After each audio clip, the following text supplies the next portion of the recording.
wabarakatuh. Jalan-jalan ke Pantai Selatan, naik kapal di Buritan. Welcome to Kopi Ketan, konten pintar keluarga Pacitan. Baik, pada hari ini kita memasuki konten Kopi Ketan yang pertama dengan tema tantangan dan sukses story berkarir di dunia kelistrikan. Pada hari ini kita juga kedatangan dua narasumber yang menjadi pioner kita di unit pembangkitan Pacitan. Baik, sebelum kita masuk ke topik diskusi kita hari ini, kalau kata orang, tak kenal maka tak sayang. Kalau kata saya, tak kenal maka yuk kita kenalan. Perkenalkan, saya Lila Afda Febriana selaku podcaster pada hari ini. Dan hari ini kita kedatangan dua pioner penting di sini di dunia kelistrikan.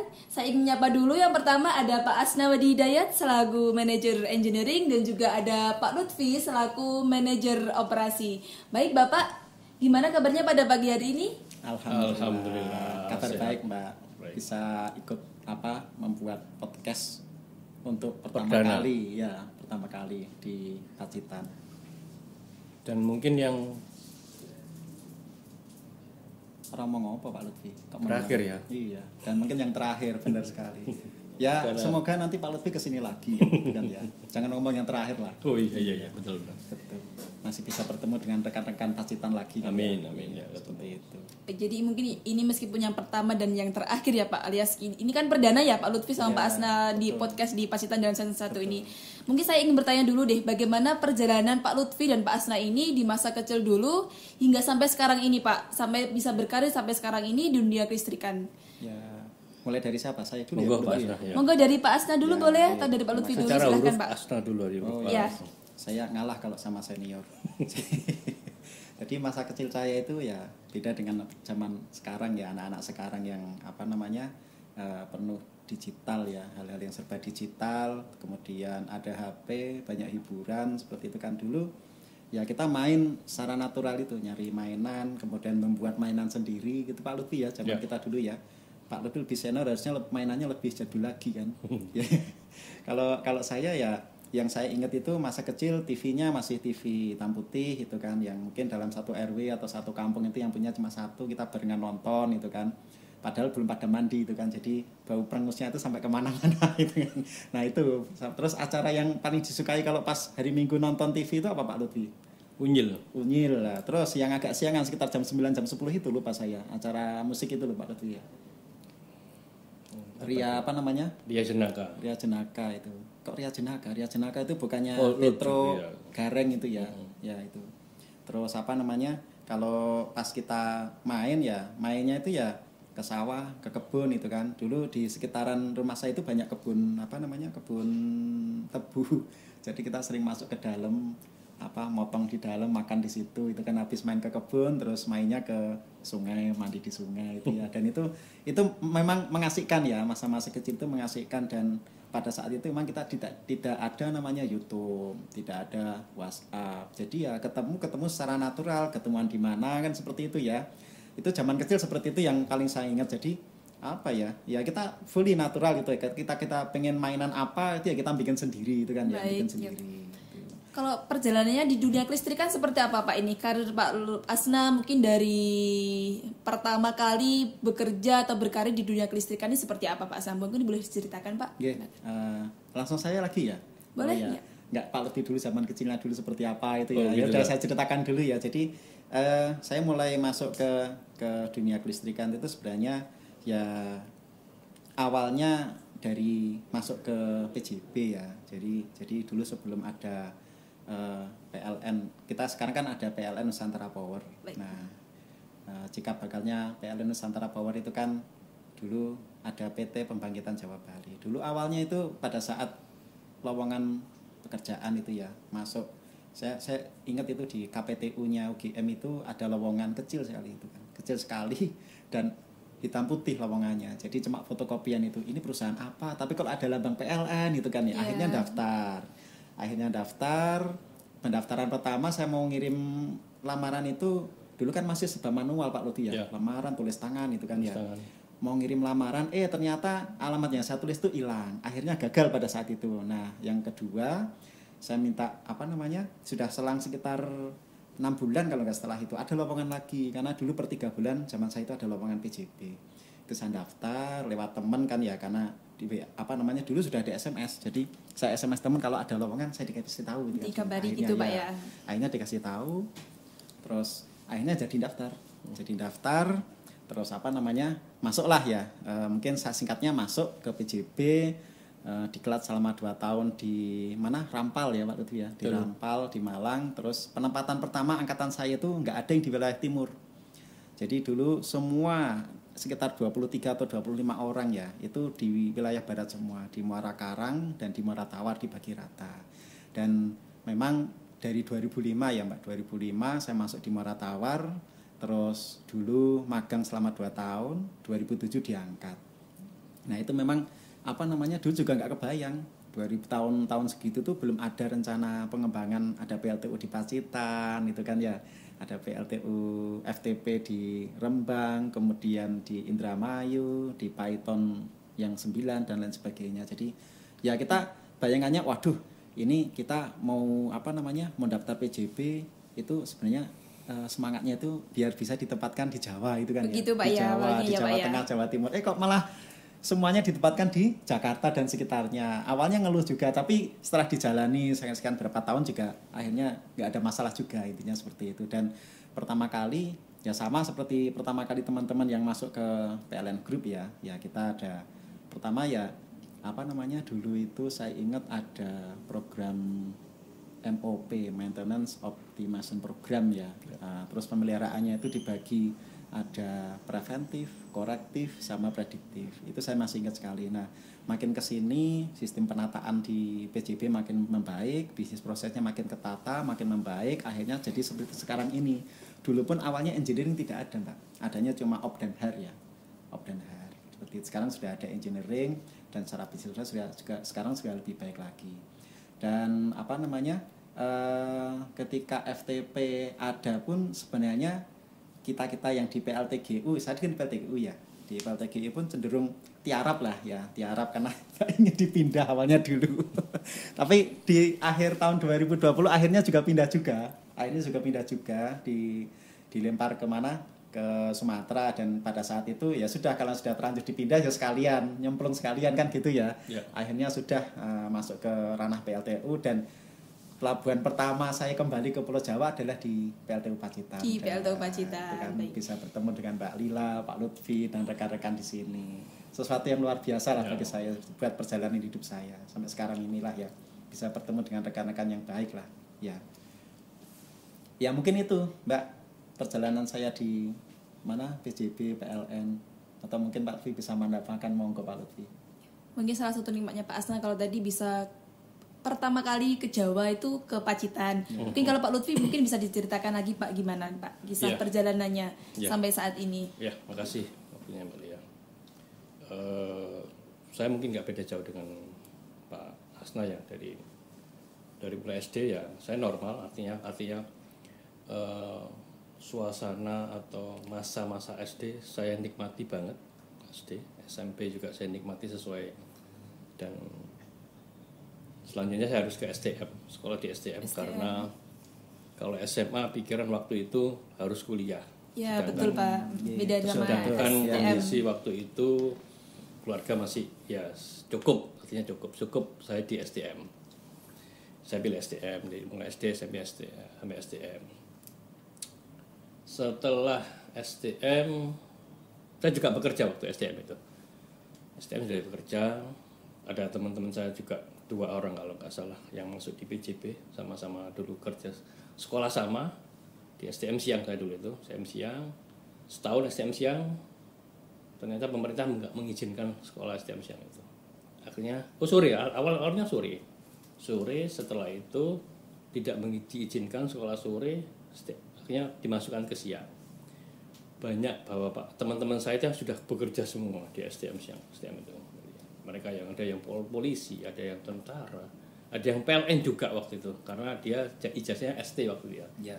Dulu masih menerima ya? Ya, masih menerima. Jasa di bawah STM pun masih menerima ya? Di bawah STM. Di PLN itu ada teman saya 2, ada 3 teman di PLN, ada 3 di Madura malah. Tapi sekolah saya di Surabaya. Di Surabaya ya, Pak ya. Beliau PP terus antara Surabaya Madura, dan naik kapal waktu itu kan belum ada jembatan. semangatnya teman-teman saya waktu di STM itu seperti untuk mendapatkan ijazah STM yang dimana nanti mungkin ya next untuk karirnya. Iya betul. Itu tahun berapa ya Pak Lutfi kalau boleh tahu Pak? Tahun 989 sampai 91 kan. Saya lulus 20 di STM. tahunan Pak berarti ya udah Lebih. lama. Ya 20 tahunan lebih. Artinya setelah STM 98 Pak Lutfi, gak salah Pak Lutfi. 91 saya lulus STM. STM. Iya, STM. Jadi setelah itu saya kerja dan kerjanya itu dekat dengan kantor PLN. Saya pernah lihat pengumuman di situ. Pengumuman, oke saya ikut daftar pengumuman. Seingat saya itu saya 3 kali daftar. 3 kali Pak, 3 luar kali biasa daftar. ya Pak. Emang ini apa namanya? Pantang menyerah. Iya, 3 kali daftar. Harus gitu Pak, kan kalau dulu kan masih anak muda ya, jadi semangatnya itu masih 3 kali bener-bener. daftar di PLN ya, yang ketiganya alhamdulillah diterima. Tahun 93 saya masuk, mungkin satu angkatan dengan Pak DJ ya, Pak SM. Tapi udah dulu, saya bulan Juni 93 masuk. 93 itu umur saya lagi 14 tahun itu. Oh gitu ya. Iya. Alhamdulillah. Itu seumuran SMP ya. SMP. Pertama tugas dulu ada PLTU Perak di Surabaya. Enak juga, dekat dengan rumah sih, rumah Surabaya. PLTU tugas di Perak. Tapi di saat itu juga sudah ada proses pembangunan di PLTU Python. Akhirnya saya tahun 93 juga hanya 3 bulan saya magang di PLTU Perak. 93 pindah di PLTU Python. PLTU Python. Tapi dulu bukan BJB, saya masuk pertama diterima itu di PLN, namanya PLN malah justru. Oh, jadi ikutnya di PLN ya Pak ya, Justru bukan di masuk PJB-nya dulu Pak. belum ada BJB Berarti belum ada. Pak Lutfi ini mengalami masa peralihan dari dulunya PLN. Iya, Ya. sekarang terus peralihan dibagi. lagi. Jadi 2 kali saya Ada PJB, ada dari IP dulu PLN ya. ke PJB ke PLN lagi sekarang ya PNP ya itu. Ya tahun 93 saya masuk masuk di PLN Python. Cukup lumayan sepi juga di sana dari hingar-bingarnya Surabaya Pak ya. Iya, Itu waktu tahun 93 itu. Ya awal masuk jadi operator sampai 18 tahun kalau nggak salah, 18 tahun saya di operator sampai di operator control room waktu itu. Setelah itu ya tadi disampaikan ada FTP 1 tadi ya, FTP 1 saya nggak tahu ini mungkin jalannya Pak ya. Ya, jalannya Pak Lutfi ketemu saya. Ya, artinya waktu itu ada beberapa pendaftaran untuk dimasuk di FTP 1. Saya daftar, niatnya daftar. Tapi ternyata tidak terdaftar, Pak. Oh. Tidak didaftarkan. Nggak tahu sama ada yang tidak mendaftarkan saya. Tapi ternyata saya terdaftar gitu, Pak. Akhirnya ikut ujian, Pak. Ikut ujian dan akhirnya dari sekian teman-teman saya, ya waktu itu benar-benar PLTU Python kehilangan 40 orang.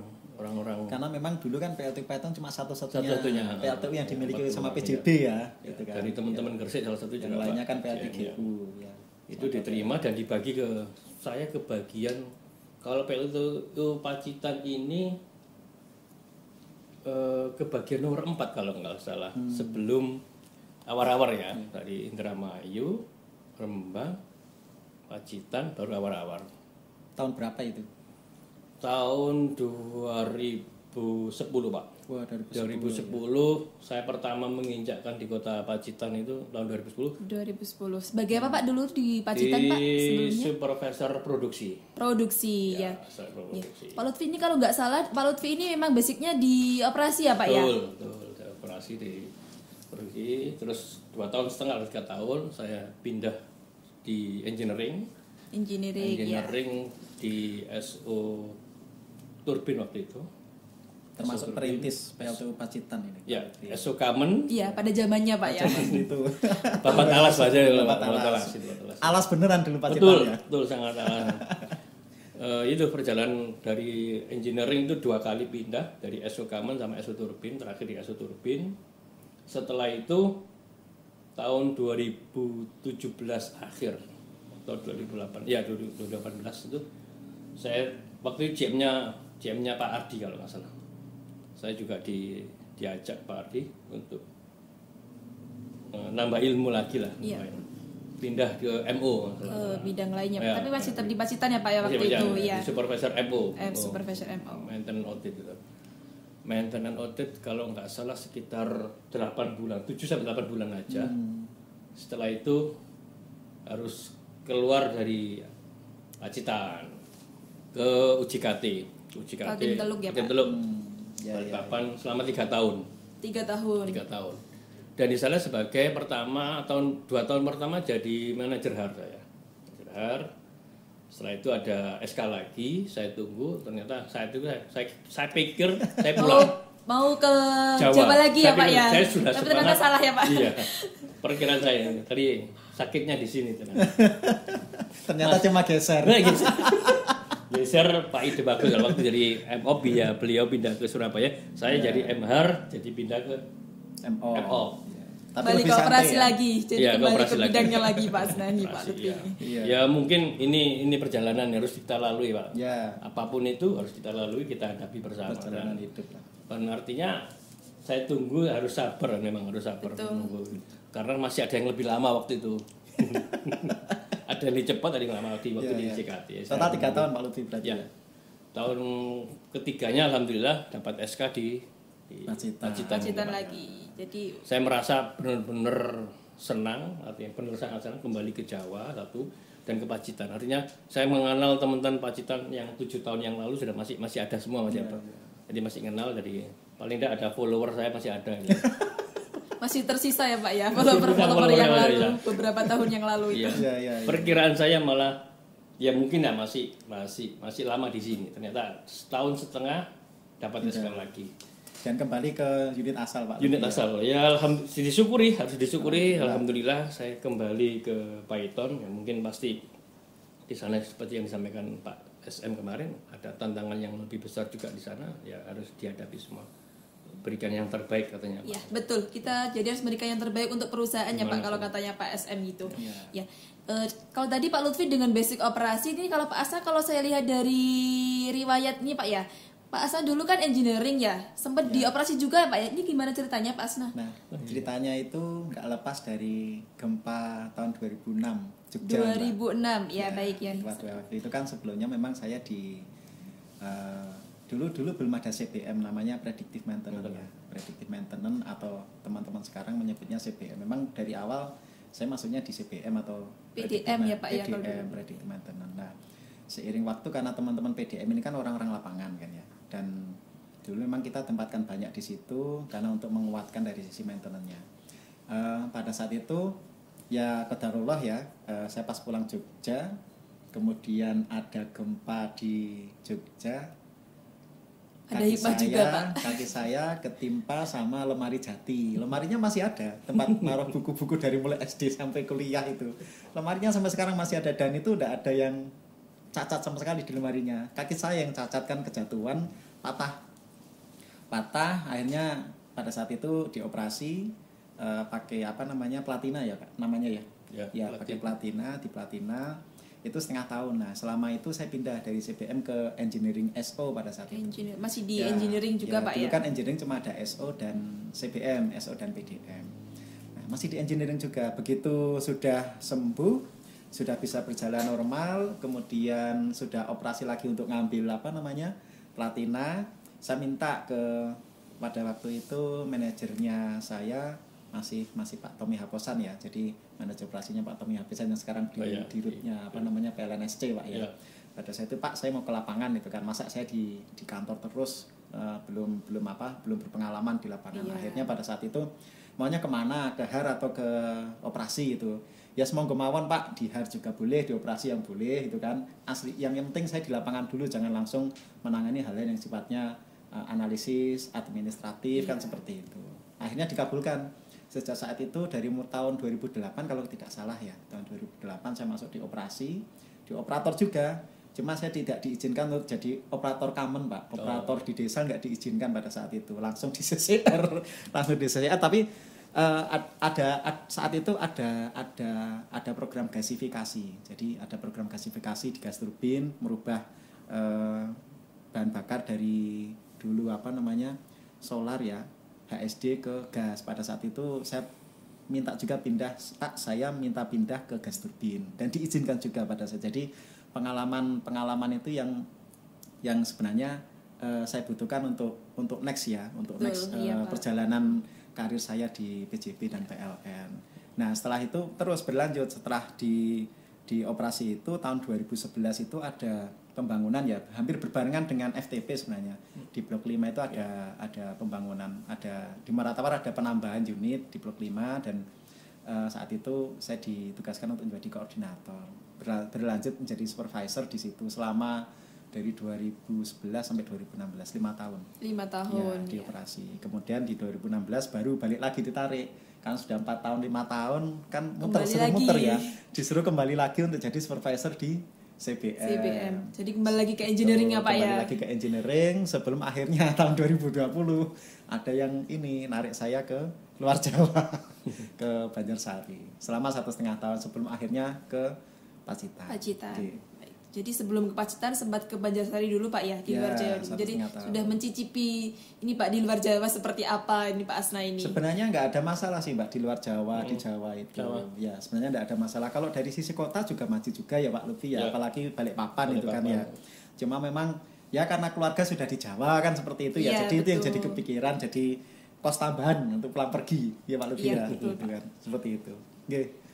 Kalau boleh tahu nih Pak, sudah berapa lama sih Pak Lutfi sama Pak Asna ini bergabung di PLN Group nih Pak? Pak Lutfi dulu mungkin. Dari kalau saya tahun... Mungkin Pak Lutfi lebih dulu ya daripada Pak Asna ya Pak? Tahun 93 tadi. 93 berarti berapa tahun Pak Lutfi? 29 tahun. 29 tahun ya. Ini kan tahun... Usia berapa Pak Lutfi masuk ke PLN itu ya, PLN Group ya? Usia lulusan STM berarti masih 19 tahun. Ya, 20 tahun. Masih kuliah saya. Berarti masih itu fresh graduate ya Pak dari STM ya Pak ya? Kalau saya kan 2005 Mbak, masa magang 2005, sekarang tahun 2023 berapa tahun itu berarti 2005 ya 18 tahun lah ya 17-18 tahun sudah berarti, lumayan ya sudah cukup lama pengabdian terhadap PLN Group ini Pak ya. Berarti sudah malam melintang ke sana kemari dengan banyak pengalaman, pengetahuan dan juga ini untuk semakin melistriki Nusantara semakin handal Pak ya. Baik, kalau tadi kita sudah cerita tentang terkait masa kecil dan juga perjalanan karir Pak Lutfi dan Pak Asna, mungkin apa Pak tantangan terberat atau pencapaian kesuksesan terbesar yang sudah Pak Asna sama Pak Lutfi capai hingga saat ini? Mungkin ada Pak ya, kesan yang mendalam atau yang mungkin menurut Pak Lutfi itu paling berat, pernah ada di fase paling berat atau juga paling menyenangkan gitu Pak? Oke. Tantangan yang paling berat saya hadapi itu adalah saat awal saya harus pindah keluar Jawa. Pasti itu. Saya tidak tahu kondisi seperti geografinya di sana seperti apa dan itu pun saya menjalani jadi manajer HAR Pak ya. Artinya saya baru 6 atau 7 bulan di pemeliharaan, itu pun masih di manajer di maintenance audit, supervisor maintenance audit, di sana ditugaskan menjadi manajer HAR yang mana yang notabene kan awal kan tadi dasarnya kan di operasi di operasi ya. Tapi saya masih nggak putus asa. Artinya saya masih ingat dengan Pak Miftah waktu pesannya bahwa teman-teman yang ada di luar Jawa tidak sendirian. Artinya tidak sendirian, apapun masalahnya ada di luar Jawa, sampaikan di kantor pusat. Masih ada teman-teman yang ada di Jawa yang akan membantu jika ada permasalahan. Dan itu memang saya terapkan apa yang disampaikan Pak Miftah. Setiap ada permasalahan yang mengganggu kondisi unit di UJKT waktu itu, teman-teman terus waktu itu masih fresh graduate di sana dan butuh apa ya? Transfer knowledge knowledge-nya itu. Dan saya juga pernah manggil teman-teman dari UB Jam Pacitan waktu itu minta bantuan. Untuk di sana Pak ya, masih di luar Jawa ya. Teman-teman ya sebagian itu. Dan teman UPHT juga itu sasaran saya yang jika ada perbaikan yang teman-teman yang belum pernah bongkar motor, bongkar mesin atau apa, saya minta bantuan teman-teman UPHT, itu saya lakukan. Ya tantangan terberat saya waktu itu memang, dan overhaul juga sempat ada ganjalan juga selesai overhaul juga ada permasalahan juga yang paling berat di sana. Terjadi aglomerasi Pak, aglomerasi yang terjadi itu yang CFB di sana kenyam aglomerasi ya. Setelah overhaul itu seminggu terjadi aglomerasi Pak, otomatis akhirnya memanjang lagi 1 bulan Pak. Itu yang luar biasa. tantangan. Tapi ya harus kita hadapi ya, seperti yang disampaikan ada lagu ya, hadapi dengan senyuman Pak. Hadapi dengan senyuman, betul Pak. Emang seperti itu Pak ya, faktanya Pak Dimana-mana ya. senyum saja. Iya. Harus dihadapi. Bisa nggak bisa senyum aja. Dan alhamdulillah terselesaikan. Iya. Itu yang tentang tantangan atau kegagalan Iya, atau yang tantangan. ketakutan yang tantangan tadi yang Iya. paling besar waktu itu. Untuk sukses saya kira Pencapaian mungkin, Pak. banyak sih banyak pencapaian sukses yang mulai bergaul dengan teman-teman setiap apa ya Momen mungkin, Pak, ya, momen itu setiap- banyak pasti itu salah satu pencapaian. Dan yang saat ini di tahun ini yang paling sangat berkesan ya di tahun ini atau di 2022 ini Pak, di UB Jom Pacitan yang teman-teman yang luar biasa. UB Jom dulu ya di tahun 2022 UB Jom Pacitan yang benar-benar kolaboratif yang sangat luar biasa. Artinya pencapaian ini di 2002 ini, dan setelah saya lihat ini adalah pencapaian terbesar Pak, tertinggi mungkin selama sejarah UB Jom Pacitan berdiri. Iya, betul Pak. Pasti itu ya. Itu ya yang itu sih yang dapat saya sampaikan untuk Ya, mungkin saya pencapaian. menambahkan dari Iya, Pak Lutfi silakan, Mbak ya, Pak Asna. Apa namanya? Kalau kita ngomong tantangan terbesar, kita kerja di Iya. PLN dan PLN Group ya. Iya, Itu Pak. sebenarnya kalau yang saya rasakan mungkin tadi dari sisi, kalau Pak Lutfi kan dari sisi pribadi, pekerjaan gitu Pak Lutfi Iya, ya. betul. Kalau saya dari sisi kita coba karena PLN ini kan BUMN ya Mbak ya. Betul, Pak, Dan iya. ketika BUMN kan ada pertanggungjawaban dari uang yang nanti akan dibelanjakan oleh BUMN tersebut, termasuk PLN, dan itu kan banyak regulasi.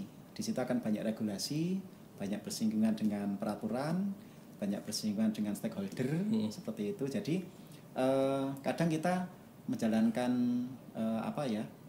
kebijakan-kebijakan yang mungkin yang kita sendiri mungkin agak asing seperti itu Pak Lutfi ya di lingkungan ini. Terus ketika kita mengambil suatu keputusan juga kita tidak bisa lepas dari kebijakan yang dibuat oleh pemerintah. Betul Pak, Nah, karena satu saling sisi itu. ini Pak ya, Betul. saling berhubungan. Nah, karena kita pertanggungjawabannya terhadap uang yang diberikan kepada PLN. Seperti apa pertanggungjawaban? Jadi pengawasannya juga banyak. Itu satu sisi yang membuat menurut saya tantangan terberatnya di situ. Beda Tantangan ketika kita terberat. kerja di swasta ya. Ketika kita kerja di swasta itu ya pertanggungjawabannya ke perusahaan. Yang ke pemerintah tidak ada sistem auditnya, tidak seruat yang terjadi di PLN Group. Intinya seperti itu yang selama ini memang membuat tantangan tersendiri. Kita mau gerak tapi batasannya banyak ya, seperti itu. Kita mau gerak lincah tapi batasannya banyak seperti itu. Ada batasan-batasan tertentu Pak ya. Batasan Jadi kita harus tertentu yang kita tidak bisa lalui karena kita adalah BUMN Group lah, intinya seperti itu. Itu yang saya rasakan. Dan yang kedua di PLN Group dan dulu di PJB ya, saya ingat sekali cepat sekali perubahannya. Jadi perubahan baik itu dari sisi bisnis proses, dari sisi sistem manajemen, itu cepat sekali perubahannya. Terutama bagi saya dulu yang awali dari karir operator, itu belum kita mencerna satu perubahan sudah berubah lagi. Jadi apa ya? Memang cepat bertransformasi Pak ya. Cepat bertransformasi. Satu sisi mungkin bagi teman-teman yang lincah itu ya, itu sesuatu yang challenging, sesuatu yang membuat tantangan dan akan lebih baik untuk dirinya, ini kan seperti itu. Betul, iya, Pak. Tapi untuk teman-teman di satu sisi yang kerjanya monoton itu Pak Lutfi ya, yang kerjanya di lapangan itu, loh ini aku belum belajar kok sudah berubah lagi sistem manajemennya. Itu suatu tantangan sendiri bagi mereka untuk mencerna, untuk coba mengimplementasikan sistem manajemen yang baru itu satu tantangan. Mungkin itu ya Mbak. Jadi di tantangannya Pak ya. Di PLN itu yang satu terkait dengan regulasi, yang kedua terkait dengan sistem manajemen. Yeah. Kalau tadi kan sudah ini tantangan Pak ya. Kemudian kalau untuk kesuksesan atau pencapaian yang Pak Asna dapatkan hingga saat ini, Ya. ada yang diceritakan Pak mungkin? Balik ke Pacitan itu salah satu kesuksesan tak pikir. Oh gitu, Masya Allah ya. Jadi ya saya dulu nggak tahu jalan hidup saya seperti ini ya, dari mulai kecil, kemudian ya saya nggak tahu, dia juga nggak ada bayangan juga masuk ke PLN ya, PLN Group itu kan dulu itu kan, wah kayaknya susah sekali. Wah saya itu kuliah kan lagi masa krisis Mbak, 98, saya kuliah 98 itu lagi masa krisis. Pada saat itu jangankan lowongan perusahaan BUMN ya, lowongan perusahaan swasta pun nggak ada. Jadi waktu itu sudah yang penting kuliah dulu, nanti nextnya ke depan nggak usah dipikirin dulu itu. Iya, jadi jalani dulu yang ada begitu Pak ya. Kalau dulu ya, semboyannya. alhamdulillahnya kok kok malah bisa masuk ke PLN Group ya, dulu Group. PJB, ternyata sekarang malah jadi PLN ini sekarang Iya. kita kan ya. Itu satu pencapaian di hidup lah ya. Nikmat yang luar Ya, biasa nikmat itu yang Pak ya. luar biasa lah. Seperti itu. Ya. Ya. Baik, ngomong-ngomong kalau soal nikmat nih Pak, sampai sekarang nih mungkin apa sih arti pekerjaan di PLN Group ini bagi Pak Asna dan Pak Lutfi? Mungkin bisa menyangkut pekerjaan diri sendiri Bapak atau mungkin keluarga Pak, seluas apa ini Pak?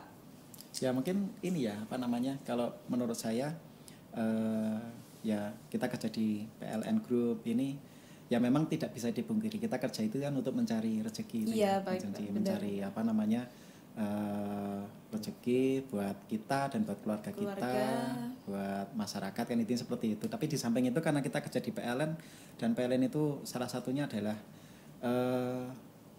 istilahnya apa ya Mbak Luci ya, Jantung bisa dikatakan sebagai jantungnya ini Pak ya. menyediakan listrik Kehidupan. untuk masyarakat itu ya. Betul. Ya, jadi secara tidak langsung kita itu ya kita kerja kita itu merupakan pengabdian ke masyarakat, yang pertama itu. Kemudian yang kedua memang ada sisi aktualisasi diri. Jadi ya ketika kita kerja, kebetulan saya kerja di pembangkit itu kan ya, ketika apa namanya ada permasalahan, kemudian kita menemukan solusinya, itu sesuatu yang luar biasa Pak Lutfi ya kayaknya ya. Itu mantep rasanya. Bahkan hal-hal seperti itu yang nanti akan selalu ya rasanya itu lebih apa ya, terkenang gitu ya, Pak ya, betul. sampai Jadi memori yang termemori legasi.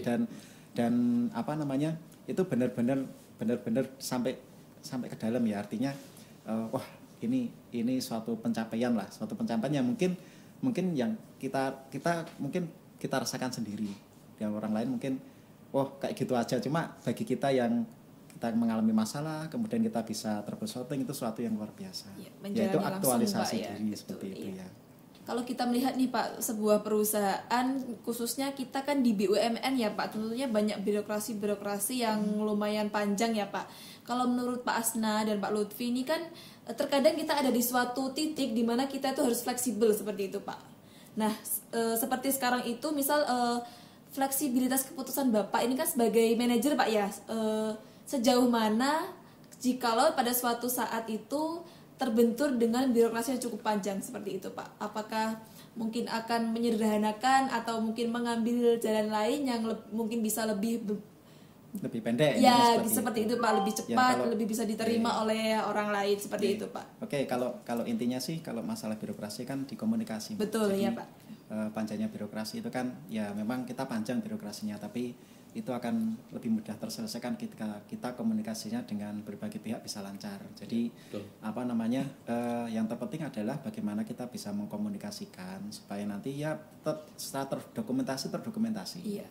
Itu kan yang secara birokrasi kan terdokumentasinya itu, tapi secara program ya jalan, artinya kita ndak usah harus terlalu kaku dokumen seperti fleksibel, apa, Pak, ya. fleksibel itu kan ya, tapi coba kita komunikasikan dengan stakeholder terkait, dengan bidang-bidang terkait supaya program ini jalan. Intinya seperti itu saja sih untuk mengakali birokrasi, karena kalau kita ya memang birokrasi panjang kalau di BUMN ya, cuma ya bagaimana kita bisa ngakali, intinya seperti itu. Untuk ya, kebaikan bersama gitu Pak ya. Jadi enggak dan supaya programnya bisa jalan. betul ya. Ya. Kalau dari Pak Lutfi gimana Pak Saya Lutfi? tambah sedikit aja. Artinya gini, pastinya suatu keputusan atau suatu permasalahan birokrasi yang panjang pasti kan kita mengacu ke skala prioritas ya. Iya betul Pak. Prioritas, Skala urgent, prioritas, ya. urgent apakah ini benar prioritas, dan urgent apakah efeknya nanti dengan perusahaan akan menghasilkan sesuatu yang besar atau apa yang menghasilkan yang lebih baik lagi, baik itu secara sistem di unit atau di baik efisiensi, kehandalan yang dibutuhkan itu ya tadi dikomunikasikan dengan baik, siapa yang stakeholder yang harus kita ajak ngobrol, kita komunikasikan, kita ambil jalan yang terbaik, tapi tidak menutup tetap SOP tetap berjalan, artinya birokrasi tetap berjalan, SOP tetap berjalan, tapi gimana proses ini bisa lebih cepat lagi, seperti karena yaitu harus ada skala urgent tadi itu, ada prioritas urgent, jadi harus kita ambil keputusan bersama di sisi manajemen dan di sisi kan di unit ya, di unit ada sistem manajemen yang ada manajer dan Pak GM atau SM ya sekarang. Betul. Itu masih ada tingkatan lagi, kita bisa komunikasi dengan kantor pusat seperti Iya. apa sih? Apakah langkah ini kita ambil secara SOP, secara apakah masih masuk dan di kantor pusat pasti akan bantu kita untuk proses-proses itu pasti. Kita komunikasi atau komunikasi dan koordinasi. Intinya di komunikasi dan koordinasi ya. Ya, kalau kita flashback ke budaya akhlak nih Pak ya, mungkin bisa diterapkan sebagai komunikasi, koordinasi dan kolaborasi seperti itu yang akan menunjang kita untuk lebih ini lagi Pak ya, untuk lebih meroket lagi sesuai dengan jargonnya Pacitan seperti itu ya Pak ya. Mungkin nih bagi kaum muda yang menonton podcast ini ada yang ingin disampaikan, mungkin Pak Lutfi, Pak Asnan sebagai senior yang sudah melalang melintang di dunia kelistrikan nih, ada nggak kisi-kisi apa yang mungkin bisa ditiru oleh anak muda untuk bisa masuk di BUMN ini Pak? Ya, sebenarnya bagi gini tips ya, Pak ini Pak ya. Umum lah ya, artinya entah itu di BUMN, entah itu bekerja di perusahaan swasta, intinya ketika menghadapi suatu permasalahan, suatu persoalan itu ya hadapi. Jangan model orang sering menghindari permasalahan. Betul, ya. Ya jadi kita nggak bisa belajar. Ya ketika ada masalah ya hadapi saja. Kita belajar dari kesalahan seperti itu Pak. Walaupun kita pada saat itu kita ya belum bisa menyelesaikan, ya itu jadi pelajaran bagi kita. Nextnya ketika kita menghadapi persoalan yang sama atau mirip, itu kan kita sudah ada bahan, sudah ada pijakan lah seperti itu. Jadi jangan mudah menyerah. Jangan mudah menyerah. Tetap maju, apapun itu tantangannya hadapi. Seperti itu kalau saya. Monggo Pak Lutfi. Dihadapi Pak, pokoknya sekali ada tantangan kita harus hadapi seperti itu Pak Lutfi. Tidak usah khawatir. Ada tips lain Pak, mungkin Pak Lutfi bisa menambahkan? Saya tetap ini ya, lakukan yang terbaik ya. Lakukan yang terbaik. Berusaha melakukan yang terbaik untuk perusahaan ini, artinya berdedikasi yang terbaik ya Pak. Baik di bidang apapun ya, apapun mungkin melakukan yang terbaik supaya insya Allah hasil itu akan mengikuti dari proses itu semua. Apa yang kita lakukan seperti itu. Dan apa ya, di akhlak ini ya, saya benar-benar luar biasa ya menciptakan akhlak ini Pak. Iya, mengandung banyak makna dan banyak arti yang kita harus teman-teman bisa mengikuti implementasikan perkata akhlak ini luar biasa itu. Itulah yang mungkin diambil dari semuanya itu sangat baik sekali untuk kita terapkan di perusahaan ini. Betul, ya baik. Ngomong-ngomong bicara tentang akhlak ini kan memang sebagai budaya perusahaan kita Pak ya. Jadi kita tuh memang harus, kalau memang kita mau menjunjung tinggi ini akhlak sebagai budaya pekerjaan kita, budaya perusahaan kita, tentunya kita juga akan bisa bertransformasi lebih cepat dan juga berkolaborasi, berkoordinasi dengan baik dengan sesama bidang-bidang yang lain sehingga bisa menciptakan unit yang handal seperti itu ya Pak ya. Betul. Intinya di kolaborasi ya. Iya betul seperti itu, karena kalau kita nggak kolaborasi mungkin kita juga nggak akan bisa berjalan sendiri seperti itu Pak ya. Seperti yang sering disampaikan oleh Pak Senior Manager, kalau kita tuh sebenarnya nggak kerja sendiri, cuman ada orang-orang di sekitar kita yang juga mensupport kita, jadi kita tuh nggak berjalan sendiri seperti itu Pak. Mungkin ya kalau kita ini keluar dari konteks pekerjaan ya Pak ya, mungkin dari konteks keluarga sendiri seperti apa nih arti keluarga bagi Pak Lutfi dan juga Pak Asna dalam mendukung Bapak sampai sekarang ini? Mungkin ini sebagai support system Bapak ya, support utama ya Pak, keluarga ini ya Pak ya. Ya, keluarga itu ya yang terpenting di hidup ini memang keluarga ya Mbak ya, karena apa ya, saya bilang kalau kita sakit pun yang pertama keluarga, iya. Pertama memikirkan kita, pertama merawat kita juga keluarga kan gitu ya. Kemudian ya ini jadi prioritas, artinya walaupun kita seperti saya nih kerjanya jauh dari keluarga ya kita sempatkanlah waktu untuk bisa quality time dengan keluarga seperti itu ya Pak ya. Intinya seperti itu, dan apapun itu kalau menyangkut keluarga ya itu ya menurut saya sih selama masih bisa ini ya kita prioritaskan untuk keluarga. Seperti itu. Iya Mbak. Pak. Monggo Pak Lutfi. Kalau dari Pak Lutfi ini seperti apa nih Pak? Arti keluarga bagi Pak Lutfi sendiri. Keluarga bagi saya ya pasti ya sama lah teman-teman yang lain yang nomor satu ya, artinya saya sejak berkeluarga hingga sampai saat ini jarang pisah ya. Betul, iya. Kemana-mana ya Pak ya. Khusus Pak Lutfi. Iya, Pak Lutfi ini luar biasa Pak. Selalu kemana bersama-sama. Sebagai penyemangat saya untuk bekerja, karena kalau ada keluarga itu dekat dengan kita. Bahasanya kalau kerja itu nggak ke susu mule nah. Ya lebih tenang ya Pak, di kantor lebih tenang, lebih damai rasanya gitu Pak ya. Ya saya 7 tahun awal di sini saya ajak sini pulang, tapi memang semuanya saya ajak ke sini. Ya sekolah di sini, anak ketiga saya kayaknya sekolah di sini semua. Bahasanya ya keluarga ya nomor 1, tapi tetap diutamakan, tapi tetap dalam tanda kutip ya yang baik-baik lah, artinya yang diutamakan yang baik itu sebagai penyemangat kita untuk bekerja. Betul. Ya luar biasa sekali nih Pak Asna, Pak Lutfi sebagai kayak kelihatan family man gitu Pak ya. Jadi kemana-mana seperti terlihat kalau Pak Lutfi ini, Pak Asna ini family man, sayang keluarga seperti itu. Mungkin meskipun di sela-sela kesibukan bekerja tetap memprioritaskan keluarga sebagai prioritas yang nggak tergantikan seperti itu Pak ya. Karena mungkin kalau kata pepatah satu-satunya hal yang bisa kita berikan itu adalah waktu, seperti itu Pak.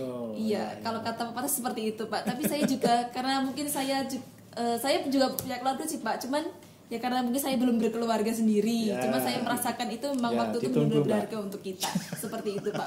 Mungkin kita keluar dari konteks ini Pak ya, pekerjaan, keluarga, mungkin ada yang ingin disampaikan kepada rekan-rekan pendengar podcast kita pada hari ini. Ada yang ingin disampaikan kepada para pendengar Pak, silahkan Pak. Mungkin bagi teman-teman unit kebangkitan Pacitan, dari Pak Asna, dari Pak Lutfi, silahkan Pak. Tetap semangat teman-teman, artinya untuk saat ini ya mungkin ada waktu pertemuan, ada waktu perpisahan itu ya. Saya dulu ketemu teman-teman itu kesannya bagus sekali. Jadi Pacitan itu teman-temannya kompak gitu ya, rekan-rekan kompak semua dan semangat itu ya. Jadi tagline-nya meroket itu luar biasa ke teman-teman. Jadi satu sisi koordinasinya juga jalan, kemudian dari sisi Pak Lutfi kekompakannya juga teman-teman ini termasuk ya kolaborasinya, keluargaannya itu ya. Nggak tahu ya apakah untuk penyelesaian pekerjaan. Apakah karena mungkin alamnya pegunungan jadi kita merasa ini satu nasib kita seperti itu ya. Mungkin kan hawanya ini Pak juga adem-adem, jadi pikirannya adem, hatinya juga adem, mungkin bisa jadi itu Pak seperti itu. Ya tetap semangat saja walaupun kemarin sempat ada berita Pacitan mau dijual itu, tapi kan itu sekedar info Pak ya.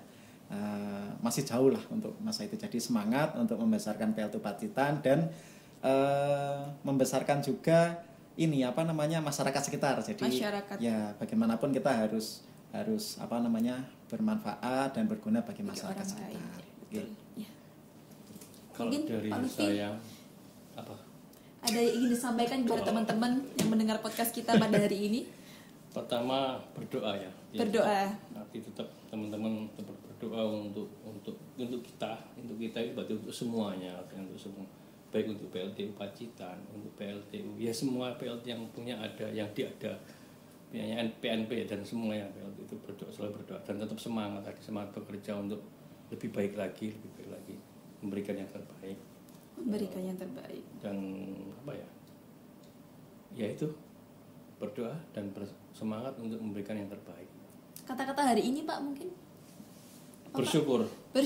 Jadi bersyukur menjadi kunci yang utama ya Pak dalam setiap hadapi dengan senyuman, terima bersyukur. Ya. Betul, karena memang dengan bersyukur kita jadi bisa menerima semua dengan lapang dada, kita bisa menjalani semua dengan ikhlas dan bisa menyelesaikan apapun yang ada di depan kita seperti itu ya Pak Lutfi ya. Baik, kalau saya belajar dari hari ini apa yang sudah disampaikan oleh Pak Asna, Pak Lutfi, saya menjadi sadar betapa berharganya ketika kita menjadi manusia yang pantang menyerah Pak ya. Maksudnya pantang menyerah seperti ketika kita menginginkan sesuatu, kita juga harus berkorban Pak. Kita harus meluangkan waktu kita harus meluangkan tenaga kita dan juga berbagai aspek yang mungkin akan berpengaruh bagi kita ke depan seperti itu ya Pak ya. Dan mungkin juga keluarga sebagai prioritas yang nggak tergantikan. Mungkin ada pekerjaan sebagai prioritas, namun keluarga juga menjadi salah satu yang gak bisa kita tinggalkan seperti itu, dan kuncinya yaitu bersyukur. Baik, mungkin podcast pada hari ini kita cukupkan sekian. Terima kasih atas waktu dan kebersamaan kita pada hari ini. Semoga kita bisa bertemu lagi di lain kesempatan ya Pak Lutfi, Pak Asna. Terima kasih atas waktunya. Dan sekian, bila taufiq wal hidayah. Wassalamualaikum warahmatullahi wabarakatuh. Kita jargon dulu Pak. Gimana jargonnya? Pacitan Meroket. Terima kasih.